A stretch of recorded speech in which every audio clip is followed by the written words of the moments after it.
Hi, folks, and welcome back to MMA Talking Heads with your host, Jason Probst, and the talented Loretta Hunt. Loretta, how are you doing today? Great, great. All fired up after UFC on Fuel 1. Absolutely, absolutely. A great debut show for the new program on Fuel TV. Had Diego Sanchez and Jake Ellenberger squaring off in a pretty good bout. Very important in terms of the welterweight division, which is a little bit in flux right now. Ellenberger takes a close but unanimous decision. And kind of in the wake of this Carlos Condit, Nick Diaz merry-go-round that's happened in the last couple of weeks, Loretta, what are your thoughts on Ellenberger's performance tonight in beating Sanchez? First of all, I thought it wasn't, a pretty good fight. I thought it was a really good fight. I thought it was an excellent, excellent welterweight bout. And what was so great about it was Diego Sanchez really took it to Jake Ellenberger. If Jake had mowed over Diego Sanchez, I don't think it would have been as powerful. I think Diego Sanchez was very dangerous coming at Jake Ellenberger.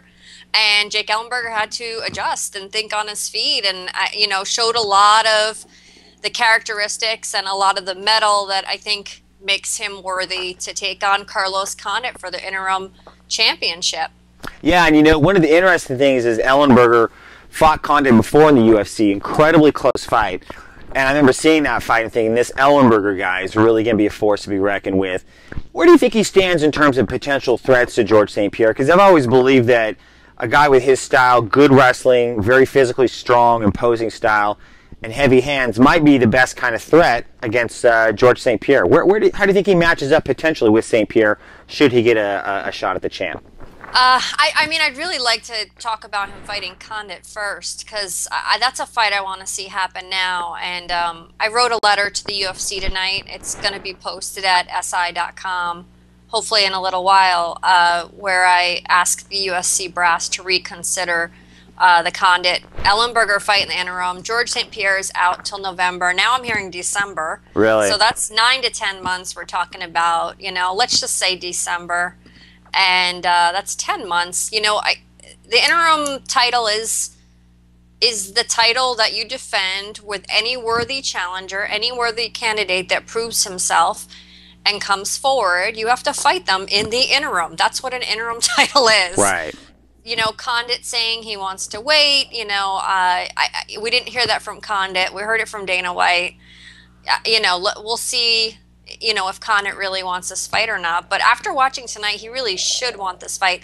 And I was thinking it's a really good opportunity for Condit. He's not going to be able to fight Jake Ellenberger the same way he fought Nick Diaz. Right. And I think a lot of people are peeved right now with Condit and his interim titles, a little bit spoiled in a way. He can't really enjoy it because so many people were upset that he won the way that he won. I don't think he's going to want to fight Jake Ellenberger the way he fought Nick Diaz. So this is a great fight. I mean, sometimes you got to step up to the plate. And there's no reason why this fight shouldn't happen within a few months. There's other options, but they're weaker options, and we can go through them. Koscheck, Johnny Hendricks, the winner of that fight in May, but we're talking May. Exactly. That's kind of far away, And the only other interesting fight I can think of is BJ Penn coming back, but I don't really see any indication that Penn wants to come back right now. So this rematch should really happen right now. And knowing the UFC, they understand and they listen to the fans, and they're definitely great at striking while the iron is hot. And this fight got handed to a silver platter on them tonight. I hope they really take advantage of it. Well, I want to see it. No, and that's the thing is I think a lot of people do, and that's a good point you make in terms of the way that Condit won the interim title with Diaz, kind of a stick and run, different kind of strategy. And most of us, frankly, I think we expected a bloodbath, a war. Yeah. And I think that it's interesting because Condit is not necessarily, he's probably going to be more incentivized to wait for GSP just because it's a huge payday. Maybe he'll get a piece of the pay-per-view. How does the UFC, can they basically make him defend against Ellenberger by deeming it such? And of course. And make him that's the way it happens. We don't get to hear the backstage, behind-the-scenes negotiations. But if the UFC decides that they want Condit to fight, unless Condit's injured, right, he's going to have to fight. And he's the champion right now. He's the de facto champion. St. Pierre's out right now for 10 months. You know, when you win an interim championship, sometimes you have to defend it in the interim. And there's no reason why this fight shouldn't be made right now, barring an injury on either side. Well, and that's one of the most important things, too, because if you look at the welterweight championship, I mean, I've always believed that titles should be defended or put in play 3 times a year as a minimum, maybe 2 times with throwing in an injury because they do happen. But with GSP he'll basically will have been out for more than, I believe, a year and a half. I mean, he fought Jake Shields in April of 2011. Oh my goodness, really? Yeah, so that's a really long time. I mean, if you look Holy Hannah. So that's the good thing about interim titles is at least keeps the championship active, because with all these injuries and such, if you wait around for these guys to come back, you basically have a title on ice. So looking at that and the welterweight picture, assuming they do make Ellenberger versus Condit, you talked about Condit not being able to use that strategy against Ellenberg. How do you think he adjusts in a rematch and in a 5-round fight? I think because of the way the fans reacted to the way he fought against Diaz, I think he should just go back to what he's good at, which is aggressively coming forward, which is what we saw Diego Sanchez doing in spurts tonight against Ellenberger. I think Condit's going to be a lot better than Sanchez was tonight. Sorry. Because I just think Condit is probably the better fighter at in this time right now. But Sanchez, he was very dangerous tonight. There were some times he landed a couple things. Ellenberger was forced to shoot. He didn't even get close to taking down Sanchez on a couple occasions. He was in trouble a little bit here and there. I said, wow, Diego Sanchez is a good fighter. I shouldn't really count him out. And that's what made it so much more exciting to me is Jake Ellenberger was tested. He passed the test. And I thought it was a very electrifying, exciting performance. I mean, the 3rd round, Ellenberger had a brain fart, it looked like. Right. Fell to the canvas. when Diego had his back, I couldn't believe it. I was like, oh my God, they are going to stop this fight. Right. After him winning the first 2 rounds, in my opinion, I said, can you believe this?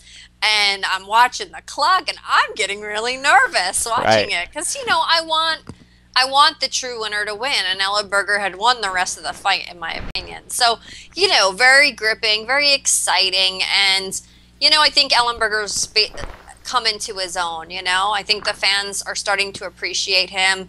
I had a long talk with Mark Muniz about him and just how much better he's gotten since the Condit fight. He fought Condit in 2009, and he was still kind of new to a lot of things about MMA, and Condit was still finding his way as well. What a great time for these two to rematch, because I think they both really hit their strides. It'll be a great fight. Yeah, no, and I think that 3rd round drama in a fight that Ellenberger had otherwise pretty much was well ahead and gave a really good finish to the first main event of UFC on Fuel TV, their debut show. I really enjoyed everything from the telecast team to John Anik to Kenny Florian. I like the little stats that flash on the screen. Yeah, those were great. It really brought a focus on the techniques, reminded people that there's technique involved. What an easy thing to do. I thought it was a great addition. Yeah, and I've always thought that MMA needed a little bit more in terms of that live stats for the viewer to consume, so I thought that was a positive thing as well. And finally, we wanted to touch base, since we are kind of touching on all things welterweight in the UFC tonight, in the wake of the Nick Diaz testing positive for marijuana. He's facing some disciplinary action with the Athletic Commission. I wonder if you give us a little bit of update on that and your thoughts on how that's going to play out with regards to Diaz, the UFC, and the welterweights. Yeah, I just checked my calendar. He's actually scheduled to be temporarily suspended in Nevada. He's not actually suspended yet. It's a technicality. It's the way Nevada's protocol works. But as of next Tuesday, he will be temporarily suspended. He will then have the chance to appeal. He's already hired a lawyer in Nevada named Ross Goodman, who I assume will be appealing his case to the Nevada Commission. I'm sure Diaz's legal medical prescription for marijuana in California will come into play. But I really don't see Nevada having the wiggle room to do much with him. And I'm predicting a 1-year suspension and 40% of that purse going away. Do you think, well, a lot of the talk is about, when people get busted, whether it's steroids or some other illegal substance, it's often said, you know, the best thing to do is to throw yourself on the mercy of the commission. I mean, even Mike Tyson, when he bit Evander Holyfield in 1997, he threw himself on the mercy of the commission. Do you think Nick Diaz will do that? Or is he going to kind of try and say, I have a medical exemption, a 215 card from California?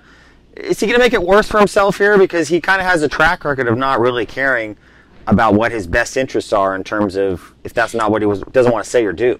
Right. I find the Nevada Commission to be pretty sympathetic when fighters come in and are they're very understanding in a way. I don't think they're lenient always, but they definitely listen. I like the way the Nevada Commission handles the individual fighter cases. They really ask a lot of questions and, in my opinion, are, you know, really delve as much as they can into the issues when they're brought up to them.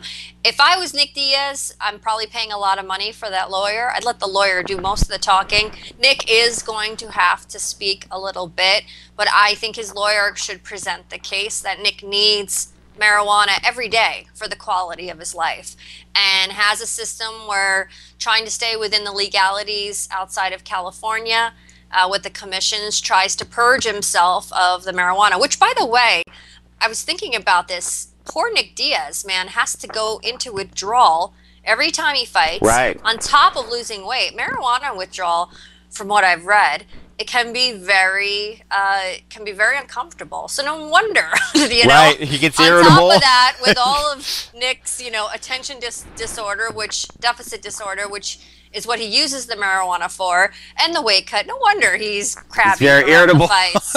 Like, right. You know, so, but I truly believe I've been around Nick a lot. Like for the last 10 years, I've been in personal settings with him, at the gym, at shows.